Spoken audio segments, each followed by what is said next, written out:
Good evening and a very warm welcome on behalf of Milim to this evening's presentation. Welcome to you wherever you are in the UK and indeed wherever you are in the world. Once again, we are blessed with an international audience. Welcome to those tuning in from Israel and I believe from the Ukraine. And we have an international speaker. Our online series of talks and conversations continues with our guest, Paul Alster, whom I will introduce in just a moment. Please do ask questions at any time you like by using the Q&A facility on your screen and typing your question in. As ever, we will try to get through as many of your questions as possible. Please be aware that you may also use the chat facility to send a message to all of the other participants on this webinar, should you wish to do so. Finally, this event is being recorded and will be posted on the Milim website at milim.org.uk in the near future. There you can find out about our future programme, book tickets for those events, and indeed make a small donation if you wish to help with the cost of running our programme. And so to our speaker, Paul Alster was born in Leeds in 1967. After a career as a jazz musician, he worked as a horse racing commentator, TV presenter, and journalist. For most of the last 23 years, he has lived in Israel, working extensively as a news reporter for a wide variety of clients, focusing on terrorism and intelligence. He has interviewed people from all sides of the Israeli political, religious, and cultural spectrum. Paul, a very warm welcome to you. And I believe we're speaking to you live from Zichron Yaakov in Israel. How's the weather over there? Well, thanks for having me along, first of all, Jonathan. It's great to be here. It's lovely to speak to everybody who's joining the broadcast. In Israel at the moment, in this room, it's absolutely lovely because I've got the air conditioning on, but outside, it's still about 32 degrees at 10 o'clock at night. And we're experiencing one of the worst heat waves ever. Indeed, it was the hottest day ever in Israel last Friday, I think about 48 degrees in the area near the Dead Sea. We've just had a note from another Leeds expat, Natalie Rivlin, who says it's hot.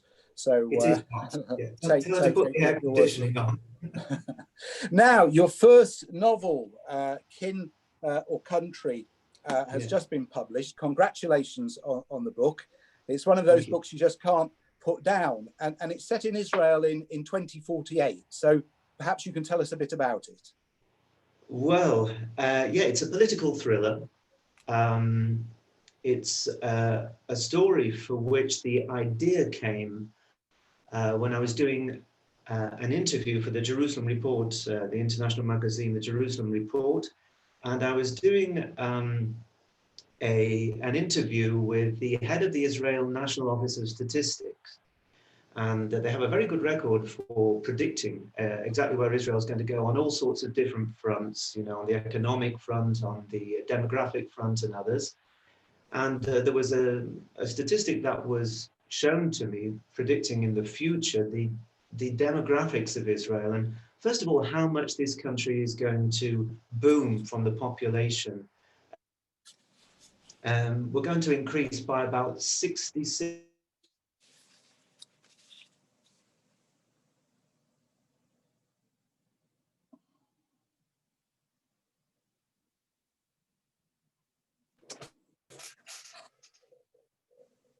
Jonathan, we've got a slide.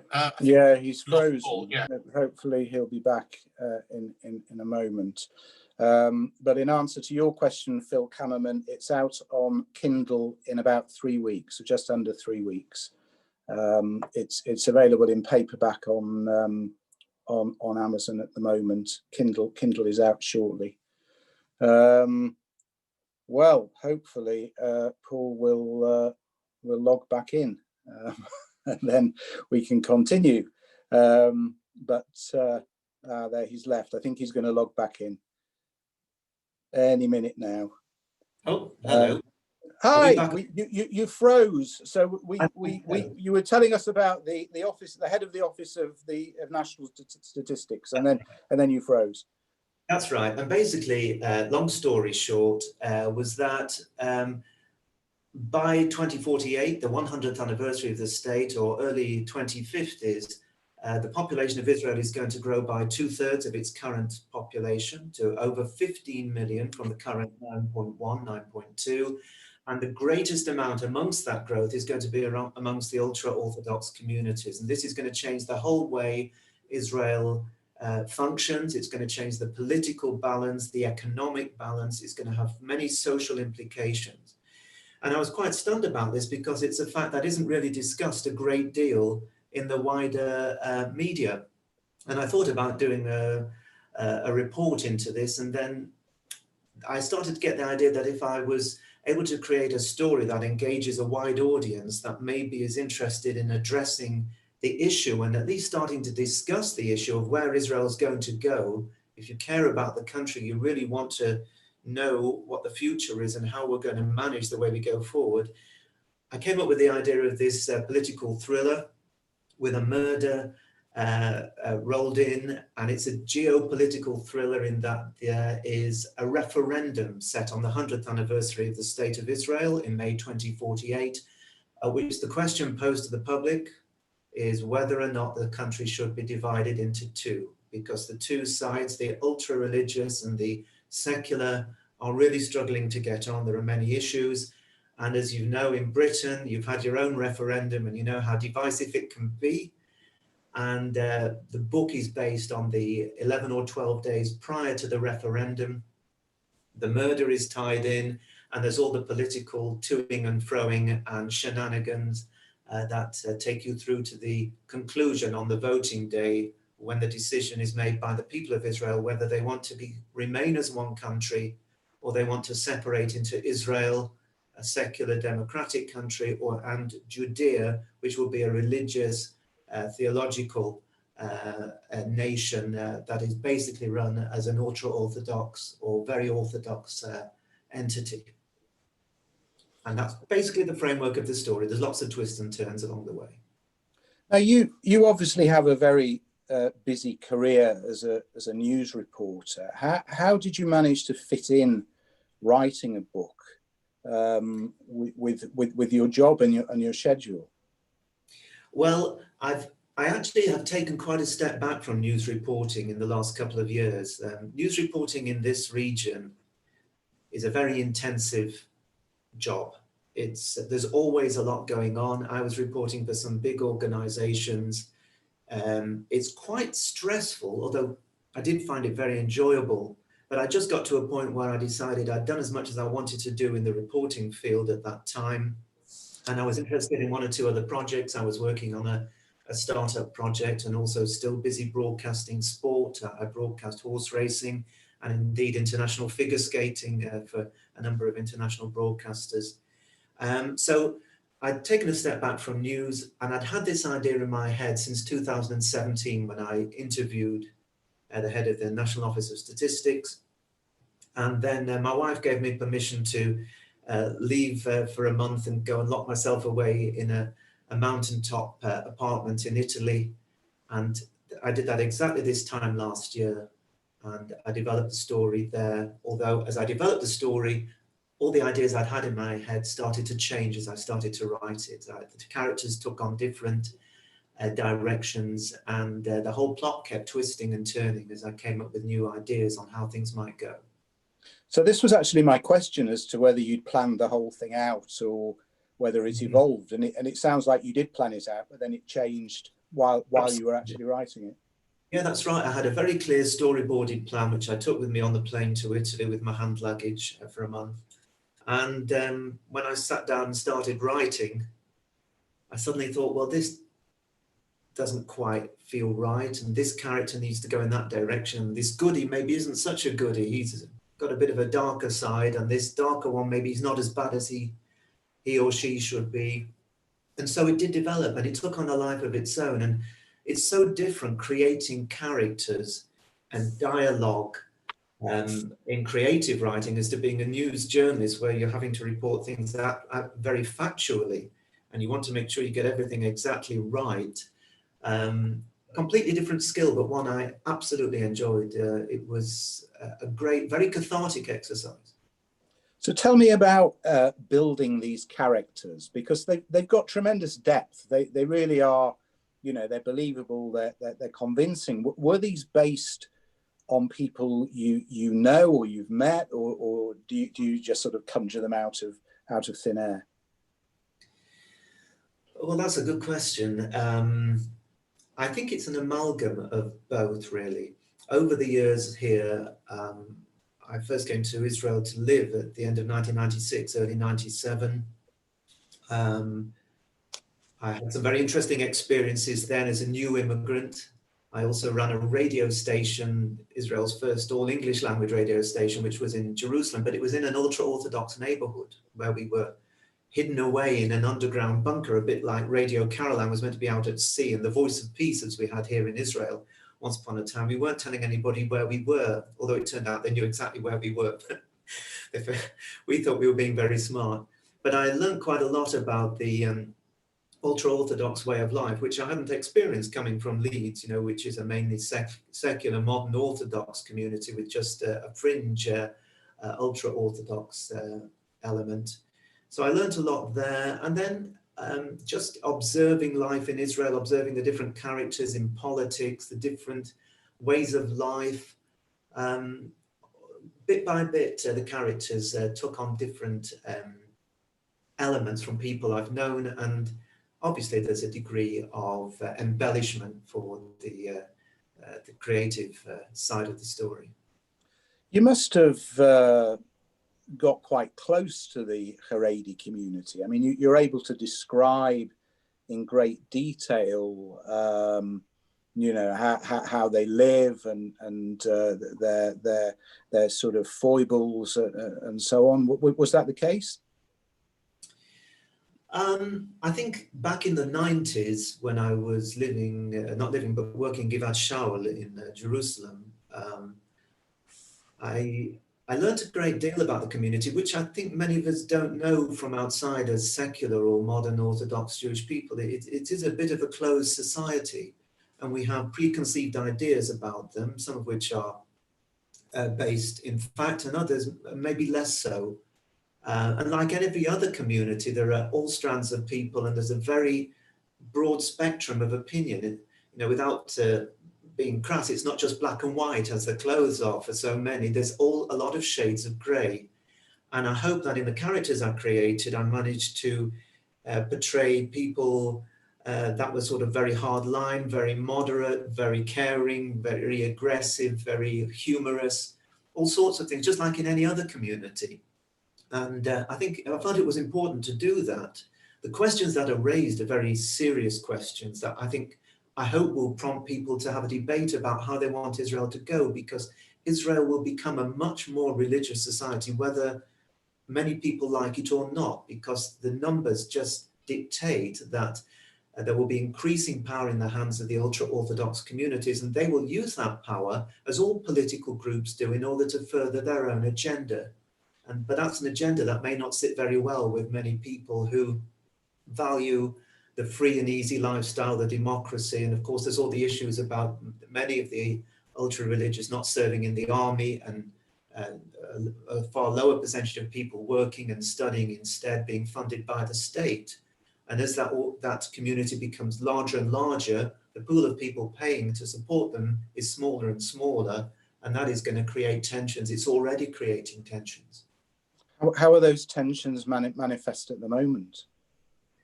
Well, I think you just have to see the news from Israel at the moment. Obviously, there's a great deal of political turmoil because of the state of the government, which is not functioning. The Haredi ultra-Orthodox communities feel they're being singled out as the ones responsible for the spread of much of the spread of the coronavirus. The Haredi Minister of Health was pretty incompetent, Rabbi Yaakov Litzman, and he didn't do a great deal to help the situation in the eyes of many.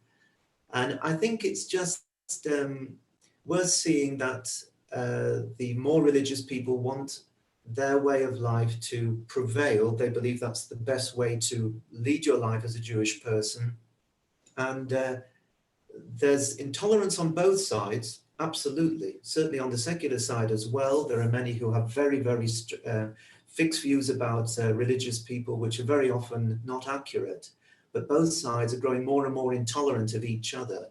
And I think there's a feeling by many people, in the minds of many people, that this is going to lead to a very difficult situation, especially as the demographics change. And there's even talk, and it's mentioned in the book in the very opening prologue I mentioned, that if things aren't addressed and both sides either learn to get on or separate, you could end up with a Jewish civil war, which would be almost unthinkable. Every other major religion has had its civil wars or its major conflicts with the Sunni and the Shia in Islam and the Catholic and Protestant in Christianity. We're no better and no worse than any other group. We are just as likely to fall victim to this tribalism. And that's what concerns me, because like so many people, I didn't come to Israel to be part of a society that starts to take itself apart from the inside. So it's a good thing you're highlighting these issues now before they get more serious. Now you've created this character of the Prime Minister, Doron Gal, and he's a Likud politician, and he's the subject of 3 investigations for corruption. I just wondered whether any other Likud politician perhaps inspired you to create this character. Well, obviously there's a Likud politician at the moment who's facing at least 3 corruption cases, and there may be more to come. But of course, as I've made clear in the book, and the corruption in politics is across the scale. I think you find that in the book. I think it's hard to try to think about it. I don't think there's any of the political figures in the book who come out as with any great credit. And I think that's probably the case in politics in most part of the world. They don't tend to cover themselves in glory for the most part. And from the religious politicians to the secular left-wing, centre and right-wing politicians, they all are a bit dodgy, I think you'd have to say, in the context of the book. One side of the book is the political side, and the other focuses on the travails of a family that's divided between the Haredi and secular side. But I think you've obviously latched onto the fact that the Prime Minister figure in this is, should we say, loosely based on political figures of the current era. But the Hofshi party, if I'm right, is a fictitious party. So you think that Likud has got some staying power? Likud's going to be around in the future, but possibly the new parties will arise to challenge them. I feel it's likely. I mean, the Likud is a very long-standing, well-supported centre right-wing party, and there are many parties further right than the Likud. There are many parties in the centre. Of course, Israeli politics is just a mess, because when we go to the polls, you have maybe 30 different parties on the ballot sheet, and everybody's got an opinion. And many of them are very similar, but because of the ego of the politicians, they're very unwilling to come together to form solid blocks, with the exception of the ultra-religious parties, who tend to vote with what their chief rabbi will say. And that gives them tremendous power, because they vote in one direction where all the others are kind of scattered. There's kind of a scattergun approach. And as far as the Hofshi party, Hofshi means to be free, freedom in Hebrew. And you may be aware that political parties in Israel come and go very quickly from one election to the next. Kadima was a huge party that led the country less than a decade ago. Now it doesn't exist, and as a centre party, and that the suns are always moving. And in this book, Hofshi is a party that's come through with one basic policy, really, in the centre, which is to push for a referendum to separate from the religious society. And that's the basis of their support that starts to grow amongst the mainstream. Now, you make some quite startling prophecies in this book. Your view of the future sees Arab countries giving citizenship to the Palestinian refugees who are living there. You see a resolution of the Israeli-Palestinian conflict. You see people leaving Gaza en masse. You see Trump re-elected. You see another war with Lebanon. I mean, most of this appears credible. I mean, are these things you expect, or are you just sort of letting your imagination run riot? I think one of the things I've got from the feedback on the book, I'm pleased to say, is that most people that have read the book, from whatever viewpoint they've come from, a religious or secular, from a left or right-wing political viewpoint, as Israelis, they all believe that much of what I have suggested as a scenario for this premise of the book, which essentially is a thriller. It's not just for Jewish people, it's not just for people interested in Israel, it's hopefully a thriller that will be a page turner, but it's set in Israel. But I think most people feel that many of the points you've made about the different issues I've highlighted could well come to pass. I think we're already seeing the Israeli-Palestinian issue to a greater extent sidelined. We've just seen earlier on this evening, the Arab League have refused to endorse a Palestinian condemnation of Israel's agreement with the UAE. Now, this is something that was unheard of, even a few weeks ago. This was something you couldn't have imagined. And I think the Palestinians have been left behind by inept leadership and by corruption and by missed opportunities, by the tribalism between Hamas and Fatah, which I've reported on a great deal. And I'd like to think that somewhere along the way, it may be wishful thinking, that there will be peace with the Palestinians, there will be some equitable agreement on the land front. I think as far as the war with Lebanon goes in the north, Hezbollah is a major threat to Israel, only because it is the proxy. It is Iran in all but name, and Iran is causing huge trouble there. We still have 100,000 missiles in the demilitarized zone that the UN are meant to be patrolling on Israel's northern border. That was part of the agreement when Israel pulled out in 2006 from Lebanon. And unfortunately, I think that with Lebanon going into turmoil after the dreadful events of last month, there's every chance that we could see a breakout of hostilities there, even though I think most of the Lebanese people do not want that. But I think it's in Iran's interest to keep, there was a word my grandmother used to use in Yiddish, kocherleffel, to keep using the spoon, to keep mixing it. And I think that's what the Iranians are always going to cause trouble, as well as Qatar, who are very problematic influence in the whole region as well, along with Turkey. But that takes us in another direction of politics. But I think a lot of things that are mentioned in the book are perfectly possible.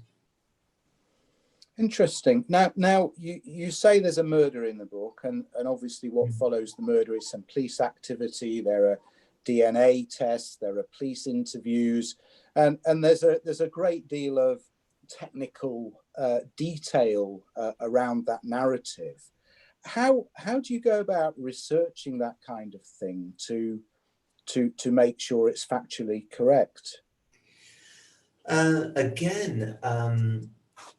Basically doing a lot of research. I think, and obviously I used to watch Quincy and the Midsummer Murders. Yeah, those kind of things. I think it's all, as a writer, when you're writing creatively, you use your imagination, and then when you're having to write certain elements of a police investigation, I think there are certain test cases or previous investigations that you can use as a kind of a basis for your writing. But I found that very interesting, as well as the way I highlighted to quite an extent the way the media covers murder cases, because that's something I do understand, I think, to a degree, having worked in the news media, and the way things with the media can be,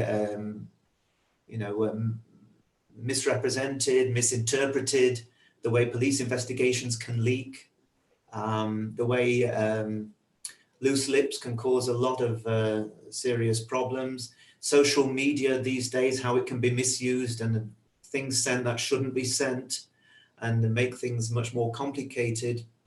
I also went out of my way, after a lot of thought, to make the detective character an Ethiopian Israeli, because I thought that would add another dynamic to the investigation.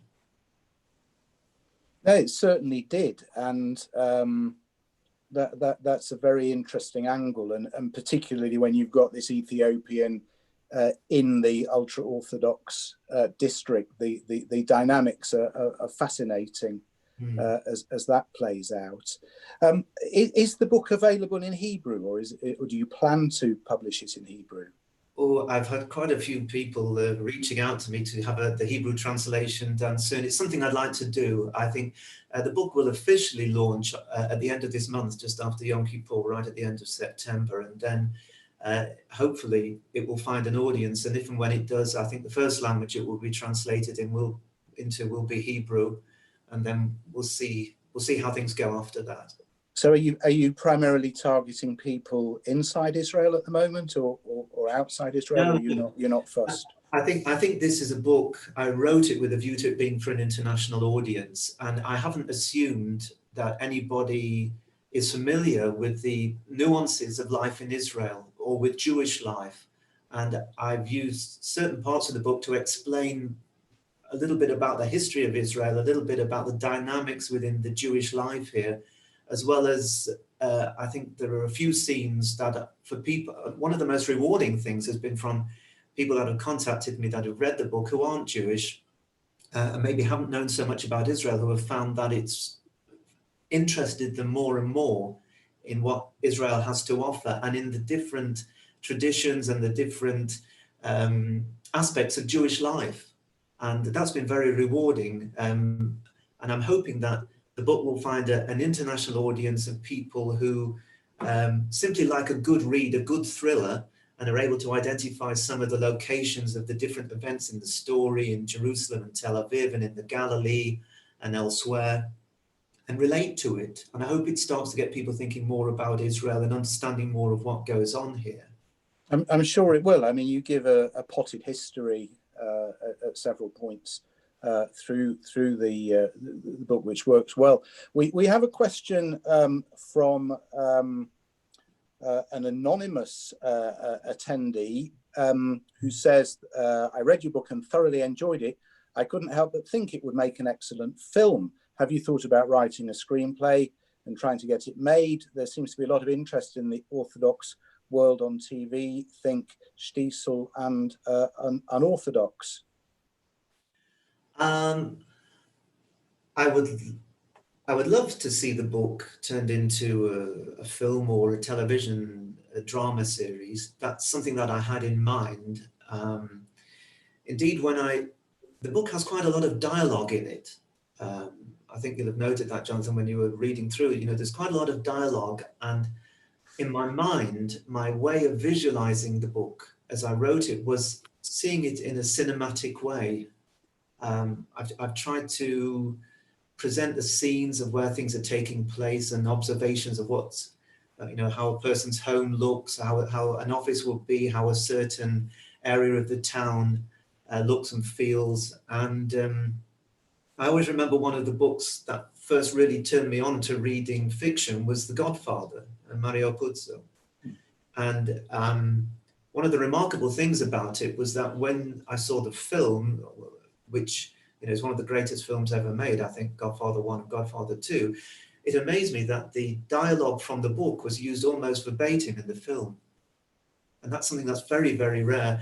And when I was writing the book, I kept thinking to myself, if this ever were to be made into something in the cinematic or television world, then these are the kind of words I'd want my characters to be speaking. And so that, maybe answers what the question has put forward, that it would, I hope, be something that might transfer to a big screen. We had Rafi Berg on a few weeks ago, who wrote the Red Sea diving resort, and the book, in my view, was far better than the film, and often that's the case. I think it's a challenge to make a film that works better than the book. But speaking of other writers, many writers have imagined a dystopian future. Have any other sort of futuristic or future facing novels influenced you, or have you enjoyed reading? Well, I've got to be honest, and I I don't like things like science fiction. I find them very difficult to read. Most of the reading I've done is sort of historical and biographies I read, as well as sports and the Racing Post. But but there was one book that left a very big impression on me, maybe 20 years ago, because I thought it was beautifully constructed. And what it did was reimagine history, which was Robert Harris's Fatherland. Which for me is a great book, because it's the scenario is that Hitler won the Second World War and the Jews have disappeared, and suddenly somebody starts discovering that there were these Jewish people, and where did they actually go, you know? And for me, that was an outstanding book and an inspiration, I think, to be a writer, a creative writer. I always felt it would be great to have the opportunity to have an idea in my head good enough to write a book of some kind, a thriller or fiction. But because my career went in the direction of factual reporting, both sports and news, it sort of went off the agenda. But then when I had the time, and after finding the inspiration from the direction in the future of the state of Israel on the demographic front, I kept thinking, you know, this what happened with Fatherland, if I could sort of change things around and look forward rather than backwards and change history, maybe there might be an idea that's worth writing. That's very interesting, because that was actually the writer I had in mind when I wrote the question down to ask you. So that's on the money. So are you going to write another book? Well, funny enough, this is my second book. I never published the first. My first book I wrote about 15 years ago, which was based on the diary of a relative of mine who was the only Jew to escape Latvia under Nazi occupation during the Second World War. And he managed to get to Sweden in 1944, and he wrote diaries about his experiences in the Riga ghetto and in Kaiserwald camp and on the marches, Stutthof marches and things like that. And I wrote the book, a very, I think, an interesting subject, and a terrific diary that he'd written, which had some incredible revelations, which even the New York Holocaust Museum found astounding and contacted me about. But I just decided not to publish 15 years ago. It's a book I'd like to revisit and maybe rework a little bit. It's called The Zebra Man. And I think down the line, it's a book that I'd like to help see the light of day at some point. But if Kin or Country finds an audience, I think that one or two of the characters, in particular the detective, Solomon Rada, I think he might lead me towards another, maybe sequel to the book that's already been written. That's very interesting. Now your book explores lots of tensions, not just between the two communities. I mean, there are tensions within families, yeah. Between husband and wife, between father and son, between daughter and the rest of her family, and these play out. But most of them don't get resolved. They're still there. And I suppose as a reader, often you think, well, you want a bit of a happy ending. You want these things to be tidied up, but you get to the end of the book, and I think the great thing about the book is you really don't know what's going to happen until you turn the last page, which is classic thriller. But all these tensions are still there. And you think, oh, great book, and then you look back and say, well, hang on a minute, what about all these people? So maybe there is a case to bring some of these characters back. Yeah, I think you're right. But I think unresolved issues, I think, are the basis of what family life is. How many of us have issues in our own families? You know, you don't ever manage to reach the perfect solutions, and you have to learn to deal with things. And I think this is something that in the book itself, you know, you have to agree to differ. You don't always manage to sing off the same hymn sheet. And I think this is one of the things about society in Israel. We have to understand that we're not always going to agree on things. There is the Jewish society is so incredibly broad and incredibly complex. It's not a one-size-fits-all. And I think unless the Jewish people as a whole, from the ultra-Orthodox, from the right, from the left, from the secular, from the modern Orthodox, and the Arab community as well, which represents 20% of the Israeli population, unless they start to begin to think live and let live, and let's not try and impose on each other, and let's all do our share. Let's not leave one section of the society to support the rest of us.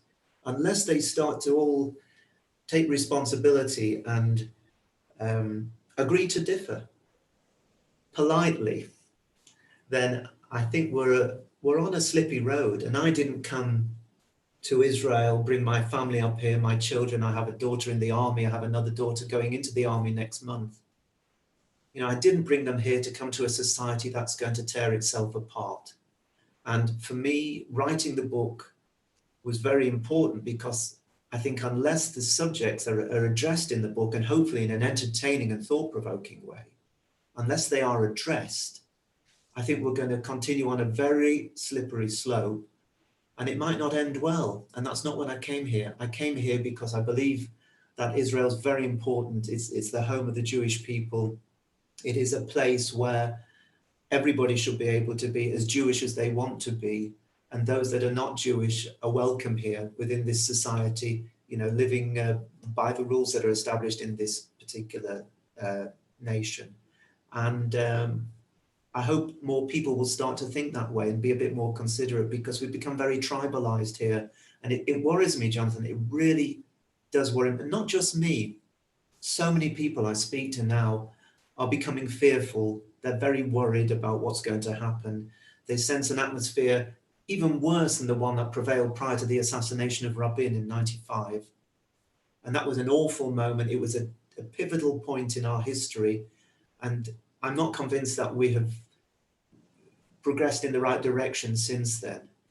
And unless our situations are addressed, I think things could get very tricky. And I was very interested to see yesterday on Facebook, a former head of the Chief Rabbi's office, Chief Rabbi of Israel's office, posted the most remarkable statement for a Haredi rabbi and politician, in which he basically was making all the points that are made in the book about the fabric of society falling apart, about the fact that the ultra-Orthodox said they need to take more control of their own destiny, not to be beholden to the secular side, you know, for their funds and everything else.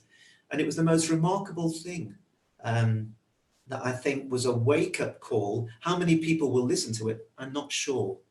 But I think there is a slight movement. And also on the other side, I think the secular side, the left wing as well, they need to be more tolerant. They need to be less judgmental. And unless these things start to change, I don't know quite where we're going to go. And it worries me. I'm sure it worries many people. A reminder to our audience to get your questions coming if you want to ask them. Let's take a question or two from people watching. We have a question from Zafrir Fayer. What was the most interesting feedback you've had so far? Gosh, what was the most interesting feedback? Well, thankfully, I mean, just about all the feedback so far has been positive. I think the most interesting feedback I had, and I don't want to give too much away about the story, but was that a couple of people have mentioned they thought it was quite a feminist book, in that the female characters, they come out of it pretty well. And in a society, particularly on the Haredi side, that is, many would argue otherwise, but I would suggest is pretty male dominated, the female characters are, you know, have some steel.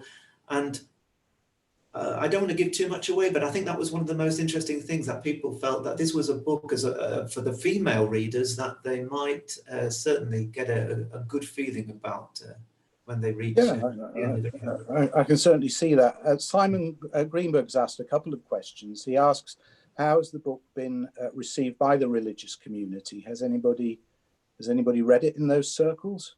Well, yes, somebody actually wrote to me just last week saying that she'd read the book, and I thought, you know, how are they going to do it? And she actually thought it was well done, which was terrific, and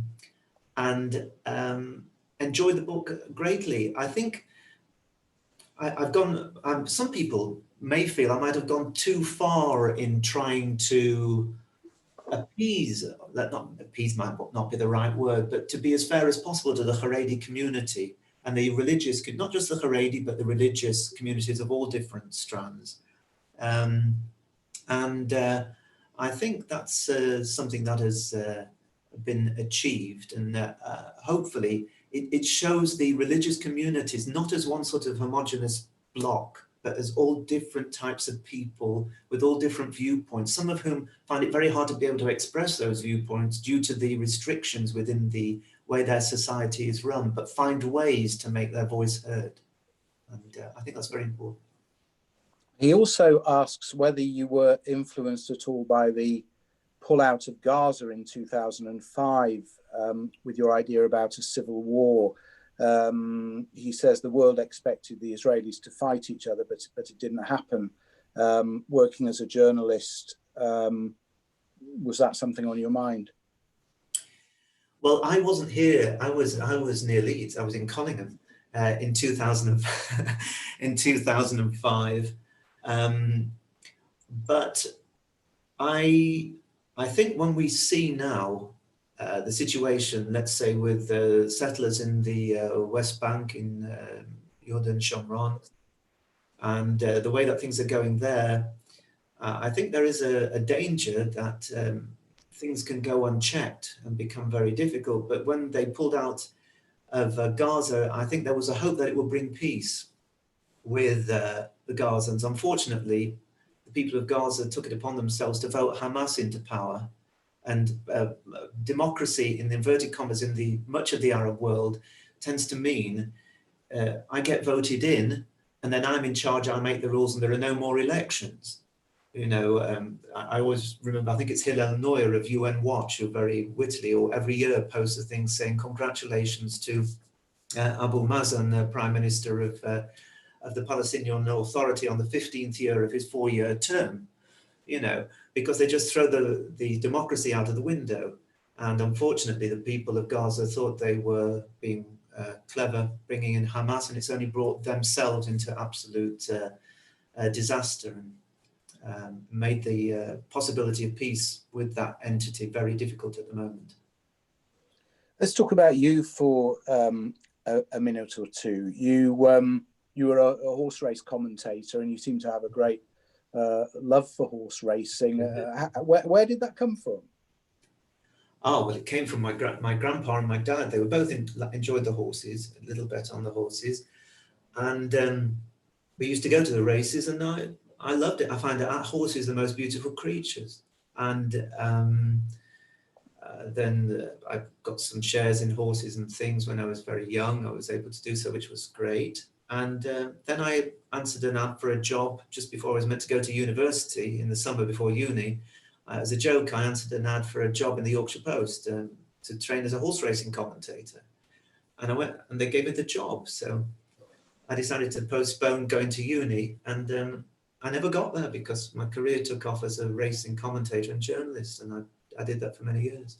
What a fabulous story. But you're also, as you said earlier, a commentator on figure skating. How on earth did that come about? Well, about 4 or 5 years ago, I had a show here in Israel on Israeli television, presenting horse racing from Britain, the big festivals like Royal Ascot and Glorious Goodwood and the Grand National and Cheltenham. And I used to present it alongside of quite a famous Israeli television actor, Nero Levy, who was a famous TV personality here. And we did a series of this, and it transpired that the company that were producing the broadcast of international figure skating had decided to use facilities in the south of Israel, because the satellites broadcast from there across the whole of Asia and Africa and to Australia and all sorts of places. And they needed a native English speaking voice in order to marry it, but they were struggling to find anybody in this part of the world. And they were flicking through the channels and they saw me speaking Hebrew on the live racing show and thought to themselves, he doesn't sound as if he's a native Israeli. And they contacted the channel and they gave them my number and they rang me up and said, do you do any other sports? So I told them, I've done quite a few different sports over the years. And they said, what do you know about figure skating? And I said, well, I know it's slippy. You can fall over if you're not careful, And Torval and Dean and Robin Cousins. And so they said, do us a demo and we'd be interested. And I've had a musical background from when I was young, and I found the music involved in figure skating interesting. And I've learned about it, and I basically started commentating, and soon it was on ESPN and NBC and you name it. And it's been great fun, absolutely love it. And I traveled earlier this year to the European Championships in Austria and then on to the big international championships in Seoul in South Korea, commentating there, which was an incredible experience. And it's opened up a whole new sphere, but which has been restricted now because of Corona. Fabulous. Basil Levinson asks, why did you choose Zichron Yaakov as your home? It was also a question I had in mind, because surely all of the media and the television is in the big cities. Yeah, that's true. But I'd lived in Ramat Gan near Tel Aviv when I was first here, and it's a great place to be single. But it's if you've got a family, and you want a bit of space. Tel Aviv is incredibly crowded and expensive, very expensive. And Jerusalem is just a city I couldn't live in. Much as I love to visit, I was there 2 weeks ago, stayed in the old city, had a wonderful time. But it's not a place I feel comfortable to live. And I remember visiting Zichron when I was on my Ulpan, my absorption center. We did a day trip here and thinking it was just the most beautiful place that felt a little bit like Europe in Israel, up on a hillside overlooking the sea, very green, surrounded by the Carmel, quite quaint. And so when Paz, my wife, and I decided we were going to come back to Israel, and with our young daughters as they were then, I said, well, okay, let's do it, but I want to live in Zichron. And she wasn't against that. And we've been very happy here for 13 years. It's a beautiful place to live. It's a beautiful place to visit. I can only imagine it's a beautiful very place to Yes. So let's finish with another audience question, which is what if anything do you miss about Leeds? Oh, I miss my mum. I miss Friday's fish and chips on Street Lane, the gluten-free version, because I'm gluten-free these days. Roundhay Park is fantastic, although here in Zichron we're very lucky we have the Ramat Nadiv gardens. I miss the people, the friends. I miss the humor and the wit, the English wit, because I can say things over here and a lot of people don't know what I'm talking about sometimes. Most of my friends are Israeli. I don't tend to mix in the Anglo circles, so I'm speaking Hebrew most of the time. And some of our asides and witticisms in English, and especially in Yorkshire, we've got our way of talking about things. It just doesn't, it just goes straight over the head. So it's just great to go home and be able to talk and be understood without having to think and translate in your head. And I had a marvelous life in Leeds. I love Leeds, and the city is great, and it goes from strength to strength every time I go back. And it will always be home in many ways. I'm very lucky. I've got two homes, one here, and one in God's own country. God's own country. Yeah. You can take the man out of Yorkshire. You can't take Yorkshire out of the man. Well, thank you so much for being with us, Paul. And if you've enjoyed the presentation, the book is out in paperback on Amazon, and it will be published on Kindle, I think, in just under 3 weeks. That's right. And it looks a very good price on Kindle as well. So highly recommended. Now, it's our tradition to send our guests a copy of this book, From the Leylands to Leeds 17. Which describes the migration of the Jews of Leeds from the inner city to the leafy suburbs. It's written by a couple of members of the Millim committee, so hopefully you'll enjoy reading that. And I will post you a copy of Vegans in Iceland, which is my latest photo book, and Terrific. you will have the first copy in the Middle East. I will look forward to that. Guaranteed. That is terrific. Thanks, Jonathan. It's been great. Really enjoyed speaking to you. It's a pleasure. Now we have, let me just tell our audience about some future events. This Sunday, the 13th, we are with the British Library for a digital walkthrough of their new exhibition, Hebrew Manuscripts, Journeys of the Written Word, with curator Ilana Tahan. And this includes a number of documents that have never been on public view before. It is fascinating. Don't miss it. On the 22nd of September, we have another debut author, Amanda Weinberg. She's speaking about her book, The Tears of Monterini, which is a fictional account of true events during the reign of Mussolini. On the 30th of September, Israel's leading divorce lawyer, Ruth Diane Wolfner, will be discussing her book, The Karma Effect. And finally, for now, on the 12th of October, we join forces once again with the Historical Society, Jewish Historical Society of England, to look at Josiah Wedgwood and his response to the fate of the Jews. Details of all of these events at millim.org.uk. Please visit the website, book your tickets, donate and help us to support the costs of providing these webinars going forward. It remains for me to thank our speaker, Paul Alster, once again. Looking forward to seeing you all at a future event. And until then, stay safe. See you soon.